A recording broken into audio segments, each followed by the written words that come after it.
아멘. 하나님의 말씀을 보겠습니다. 하나님의 말씀은 구약성경 출애굽기 19장 5절에서 6절까지입니다. 구약성경 출애굽기 19장 5절에서 6절.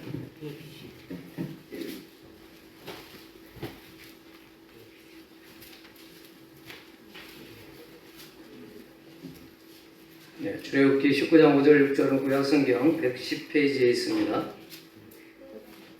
두 절이니까 같이 한 목소리로 읽겠습니다. 시작. 세계가 다 내게 속하였나니 너희가 내 말을 잘 듣고 내 언약을 지키면 너희는 모든 민족 중에서 내 소유가 되겠고 너희가 내게 대하여 제사장 나라가 되며 거룩한 백성이 되리라. 너는 이 말을 이스라엘 자손에게 전할지니라. 아멘.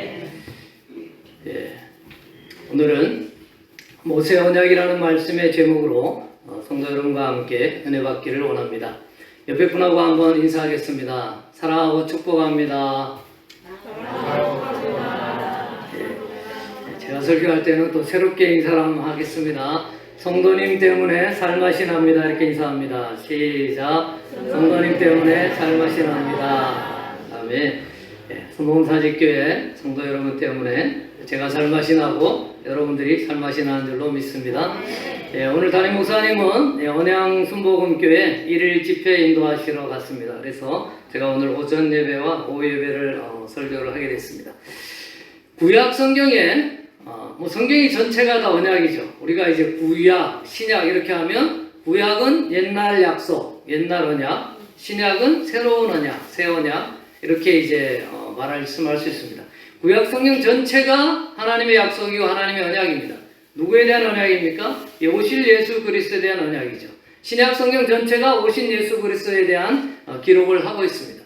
구약 성경에 많은 언약들이 있습니다. 대표적인 언약이 아담 언약, 노아 언약, 아브라함 언약, 이삭 언약, 야곱 언약, 모세 언약, 또 다윗 여호수아 언약, 또 그 안에도 또 이렇게 성경학자들은 많이 언약을 또 구분을 해놓고 있는데, 모세 언약, 다윗 언약, 또 이제 예레미야, 에스겔의 새 언약 등이 있습니다. 기억을 아마 거의 못 하실 건데, 이전에 제가 한 몇 년 전에 아브라함 언약에 대해서 한번 설교한 적이 있습니다. 오늘 원래 다윗 언약에 대해서 이제 설교를 준비를 하다가, 그래도 구약 성경에 이렇게 굵직한 언약에 대해서 이렇게 나누면 좋겠다는 생각이 들어서 오늘은 모세 언약에 대해서 하고 다음에 다윗 언약 그리고 구약에서 말하는 새 언약에 대해서 순차적으로 한번 설교를 해보려고 합니다. 언약이라는 것은 쌍방이 있어야 되는 거죠. A가 있고 B가 있어야 됩니다. 요즘 이제 가불관계라 하는데 저도 이제 의원을 하고 있다 보니까 의료 장비가 들어온다든지 또 제약회사에 어떤 큰 비싼 게 들어온다든지 할 때 가불관계 계약서를 씁니다. 그런 게 언약이죠. 근데 성경의 언약은 누구하고 하는 거죠? 하나님하고 피조물인 하나님의 백성하고 하는 것입니다. 언약은 쌍방 간에 어떤 이해관계가 있어야 되는데 성경의 언약의 특징이 있습니다. 그것은 무엇이냐면 하나님 혼자서 그 언약을 먼저 계획하신다는 겁니다.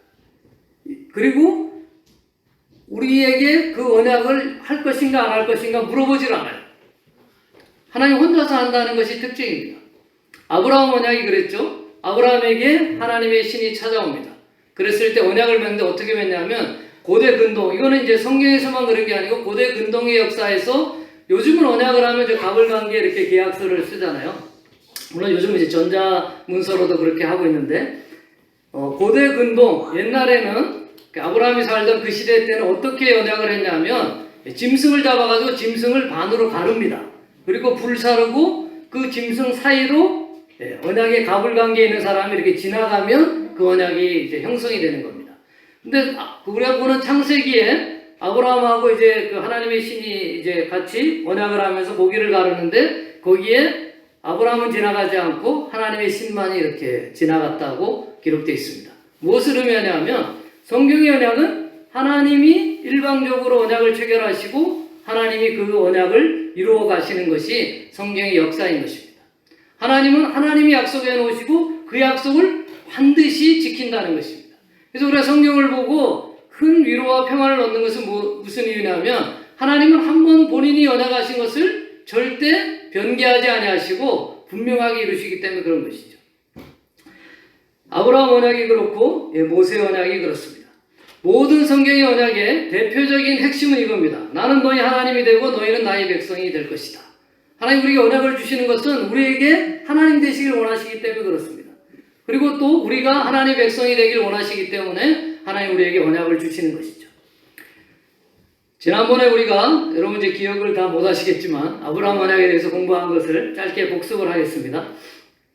아브라함에게 하나님이 여러 번 나타나시죠. 물론 모세에게도 여러 번 나타나셨지만 아브라함에게 나타나셔서 언약을 한 내용이 창세기에 총 5번에 걸쳐서 나옵니다. 첫 번째는 창세기 12장에 나옵니다. 너는 너희 본처 친척 아비집을 떠나서 내가 네게 명하는 땅으로 가라. 이렇게 이제 하나님 명령하실 때 아브라함이 그 본토 친척 아비집 갈대우르를 떠나서 하나님 원하시는 땅으로 가죠. 그게 이제 창세기 12장인데 그때 하나님께서 하나님의 언약을 약속을 하십니다. 그다음 두 번째는 13장에 이제 갈대우르를 떠나서 롯하고 같이 살다 보니까 짐승의 그 무리가 많아졌어요. 그래서 도저히 이제 아브라함 그 집안하고 롯 집안하고 같이 갈 수가 없을 정도로 재산이 많아지다 보니까 분리를 해야 됐습니다. 분리할 때 이제 하나님이 나타나서 아브라함에게 또 말씀해 주셨죠. 또 13장에는 이 롯이 소돔 땅이 워낙 좋다 보니까 4대국 강국이 이 소돔 땅을 점령해 버립니다. 롯의 가족도 잡혀가 버리죠. 그 소식을 들은 아브라함이 자기가 기르던 사병을 데리고 가가지고 롯을 구해옵니다. 구해올 때 하나님이 또 아브라함에게 말씀하십니다. 그리고 네 번째는 17장에 아브라함이 이제 이스마엘과 같이 99세에 할례를 합니다. 할례 의식을 하나님 명령한 할례 의식을 행하게 될 때 하나님이 아브라함에게 또 나타나서 언약하십니다. 마지막으로 22장에 이삭을 모리아산에서 바치고 나서 그때 하나님이 아브라함에게 언약하시죠. 이렇게 한 5번에 걸쳐서 나타나셨는데 그 아브라함의 언약을 계속 이렇게 쭉쭉 있지만 그것을 이제 크게 3가지로 요약할 수 있습니다. 첫 번째는 내가 너를 통해서 큰 민족을 이루겠다는 것이 첫 번째입니다. 두 번째는 가나안 땅을 내 후손에게 가나안 땅 약속의 땅을 내 후손에게 주겠다는 것입니다. 세 번째는 내가 복의 근원이 되고 복의 통로가 되게끔 하겠다. 이 3가지가 이제 아브라함 언약입니다.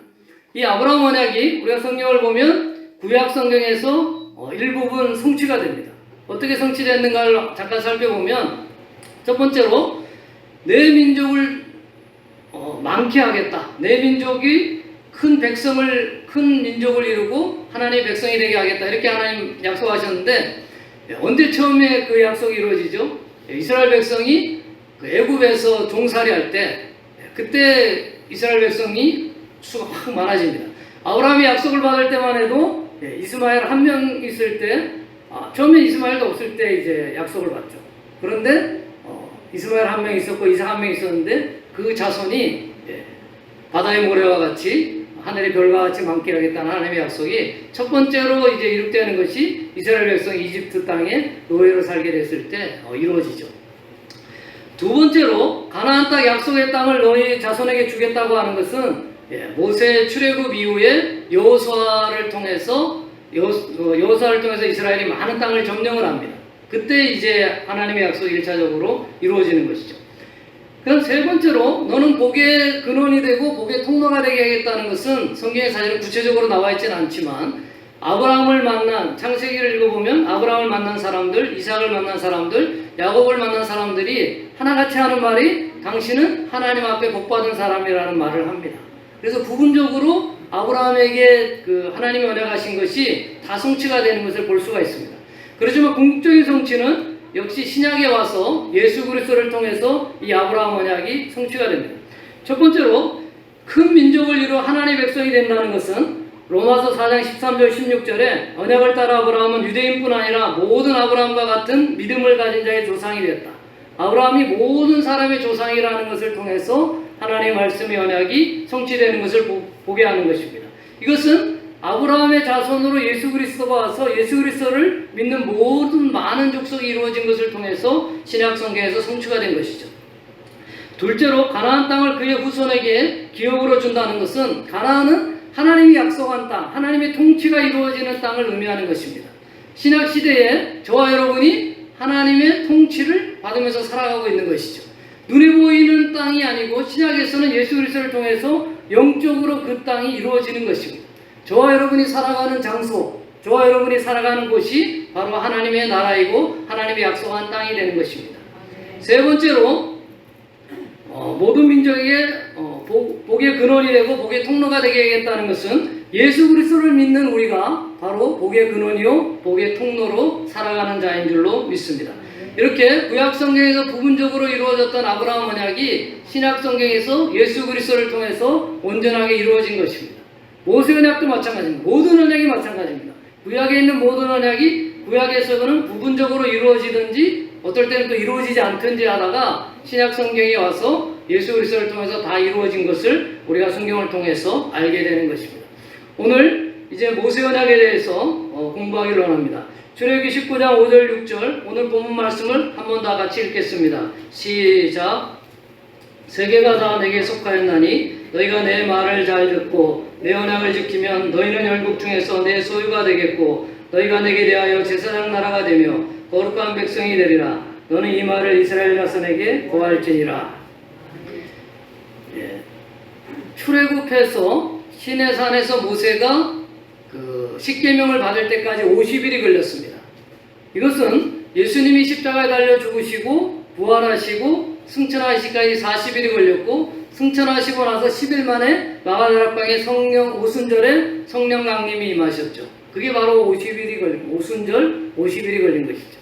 이렇게 구약 성경은 신약 성경을 메타포로 하거든요. 그것은 구약은 신약을 모형하고 있는 것입니다.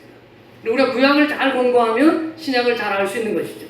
요한계시록을 공부하다 보면 제가 언제 다음에 기회가 되면 요한계시록 한번 강의하고 싶은데요. 요한계시록 공부하면 요한계시록은 거의 다 구약 성경입니다. 요한계시록이 미래의 것을 우리가 생각하는 줄 아는데 요한계시록에 있는 내용은 전부 구약에 있는 성경 요절들을 갖다가 해놨어요. 그리고 요한계시록 전체가 예수 그리스도에 대해서 증거하고 있는 것을 우리가 알 수가 있습니다.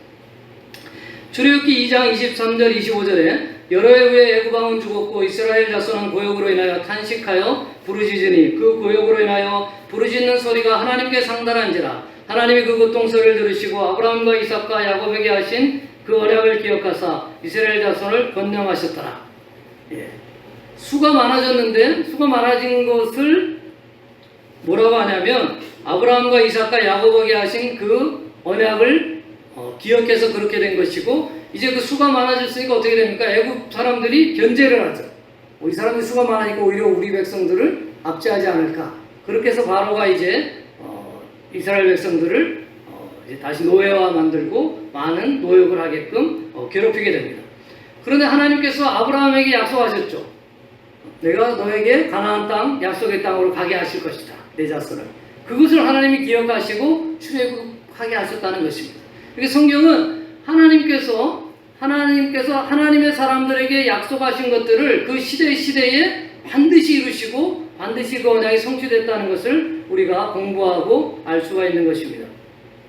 출애굽기 1장 17절에 이스라엘 자손은 생육하고 불어나 번성하고 매우 강하여 온 땅에 가득하게 되었더라. 아까도 설명했듯이 1차적으로 아브라함 언약이 애굽에서 이렇게 이루어진 것을 우리가 알 수 있는 것이죠.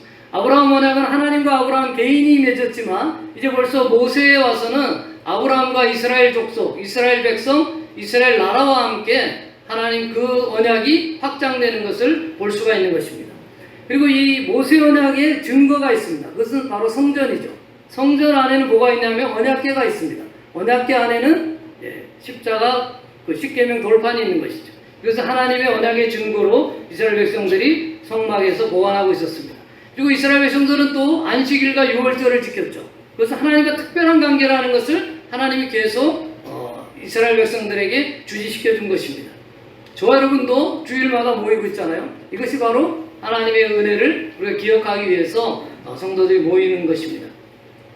또 제사제도가 있었죠. 제사제도를 통해서 잘못한 것이 있으면 죄가 있으면 하나님과의 관계가 깨집니다. 그래서 하나님과의 관계를 복원하고 하나님과의 관계를 발전시키기 위해서 제사 제도를 이스라엘 백성들에게 준 것을 우리가 알 수 있습니다. 모세 언약에 대해서 조금 더 공부하기 전에 아브라함과 모세에 대해서 잠깐 살펴보길 원합니다. 우리는 성경을 읽다 보면 아브라함, 모세, 다윗 이런 사람들 생각하면 기가 죽죠. 대단한 사람이죠. 하나님 앞에 엄청나게 쓰임을 받았으니까. 그런데 성경은 이 아브라함의 위대한 점, 모세의 위대한 점, 다윗의 위대한 점을 사실 거의 밝히고 있지 않습니다. 그럼 뭘 밝힙니까? 이 사람들을 통한 하나님의 위대함을 밝히는 것입니다. 그리고 오히려 아브라함의 연약한 점, 모세의 연약한 점, 다윗의 연약한 점을 성경에서 계속 말씀하고 있습니다. 오늘 저는 성도님과 함께 이 아브라함의 연약함, 모세의 연약함에도 불구하고 하나님이 아브라함을 들어 쓰셨고 모세를 들어 쓰셨다는 것에 대해서 우리가 함께 은혜 받기를 원하는 것입니다. 아브라함은 하나님께서 75세에 나타나셔가지고 내 본토 친척 아비집을 떠나서 내가 내게 명하는 땅으로 가라. 갈 바를 알지 못하고 아브라함이 쫓아나갔다고 이야기합니다. 그만큼 순종하는 자세가 돼 있었어요. 그리고 롯하고 이렇게 아까도 설명했지만 재산이 많아졌을 때 롯에게 양보하는 그러한 좋은 모습을 보입니다. 그러나 아브라함의 연약함이 그 다음에 바로 나오죠. 이방 땅에 이제 본토 친척 아비집을 떠나서 이렇게 이방 땅을 가다가 자기 사라가 아무래도 많이 예뻤나 봅니다. 10살 차이 나니까 65세 노인이었는데도 이 자기 아내를 뺏어갈까 봐서 자기 아내라 하지 않고 누이라고 했습니다. 그리고 자기의 목숨을 부지하려고 아내를 누이라고 속이는 잘못을 범했던 것이죠. 그리고 하나님께서 내 씨로 말미암아 내 후손을 바다의 모래와 같이 하늘의 별과 같이 이렇게 많게 해주겠다고 하나님이 약속했는데 그 약속을 잊어버립니다. 그리고 자기의 종 엘리에셀에게 자기 재산을 물려주려고 하죠. 그리고 또 나중에는 뒤늦게 이제 그 하갈의 몸종을 통해서 난 이스마엘을 통해서 약속의 자녀를 통해서 하나님이 후손을 있게 하겠다 그랬는데 이스마엘을 통해서 자손을 이으려고 자기 기업을 물려주려고 했던 것을 보게 됩니다. 이렇게 아브라함은 우리가 생각했던 것보다 많이 연약한 것을 보게 됩니다. 그러나 이 아브라함이 그러한 많은 이 시행착오를 겪으면서 나중에 이삭을 모리아산에 바치기까지 하나님께서 아브라함을 연단하고 만든 것을 우리가 아는 것이죠. 여러분, 예수 믿고 가장 기쁜 일이 뭡니까? 가장 기쁜 일이 뭘까요? 천국 가는 게 제일 기쁜 겁니다. 안 그렇습니까? 오늘 저녁에 하나님이 너 빨리 천국 와라 이러면 할렐루야 감사합니다 하고 모두 다 함께 가시기를 예수님의 이름으로 축원합니다. 아멘 소리가 적습니다. 그런데 우리는 예수 믿고 나서 하나님 나라에 가는 게 가장 큰 축복이잖아요. 그래서 우리가 예수 믿고 살아가잖아요.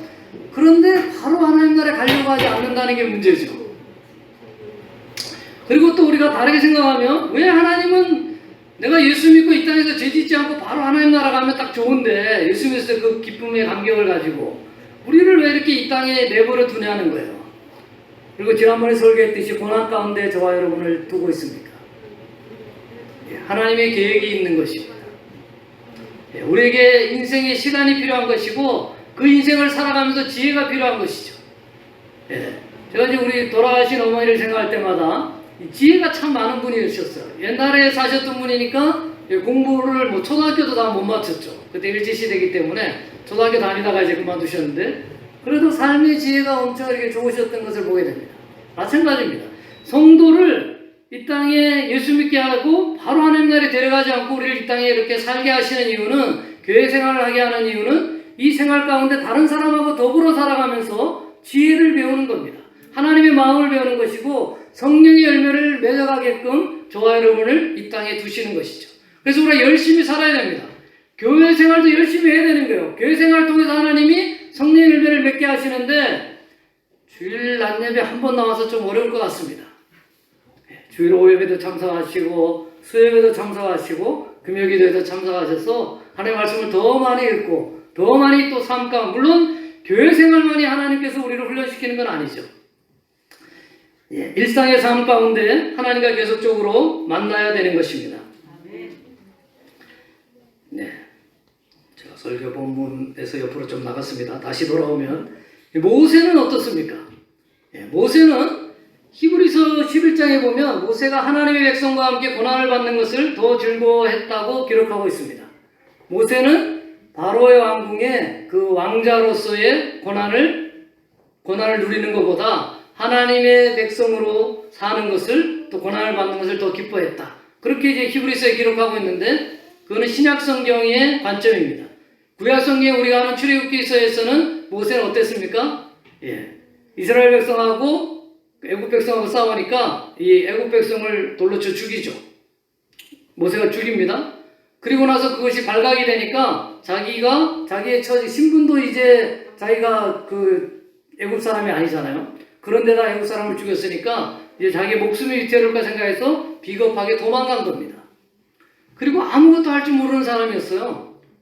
40세 때 도망가가지고 80세 때 하나님이 부르죠. 그때 하나님께서 너는 이제 바로 앞에 가서 내 백성, 이스라엘 백성들을 이제 출애굽시켜라. 내가 원하는 땅으로 내 백성 인도할 것이다.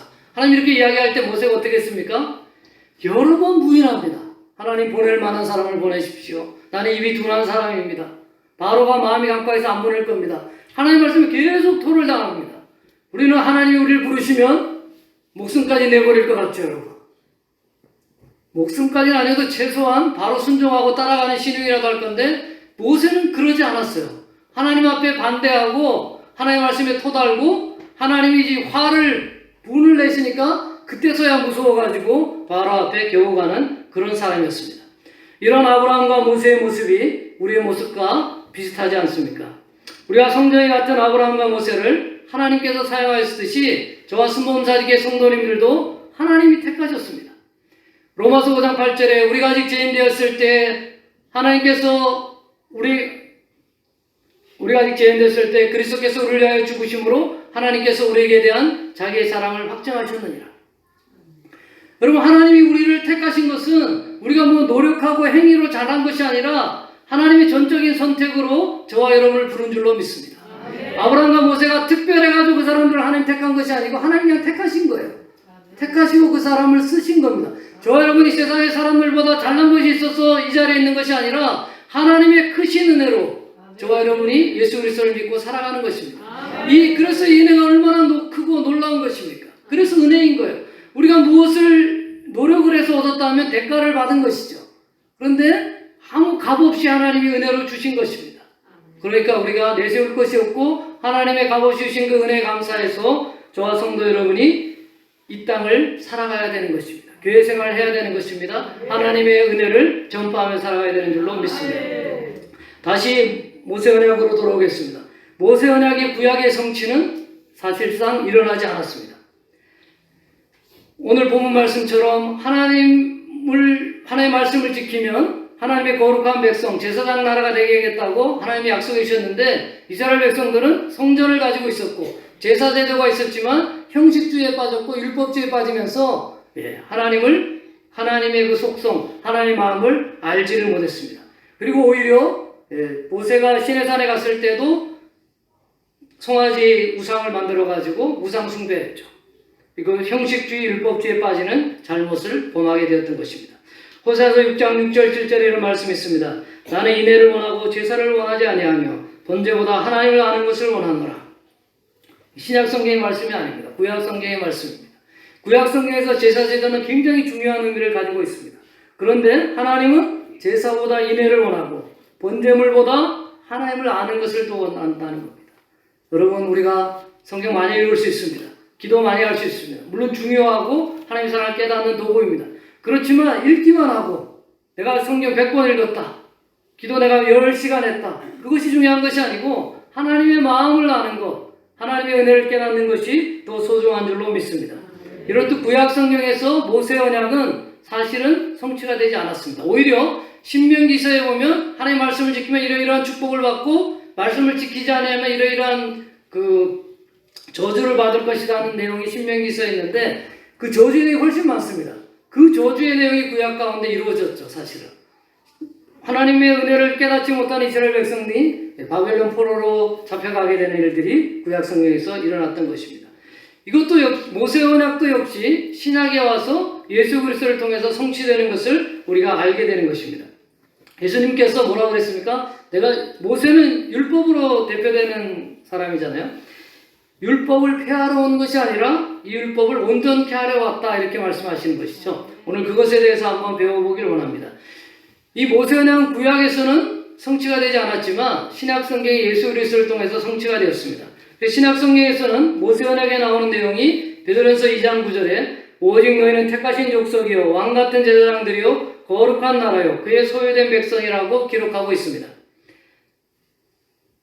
출애굽기에 있는 내용하고 똑같죠. 요한계시록 1장 6절에도 이런 말씀이 있습니다.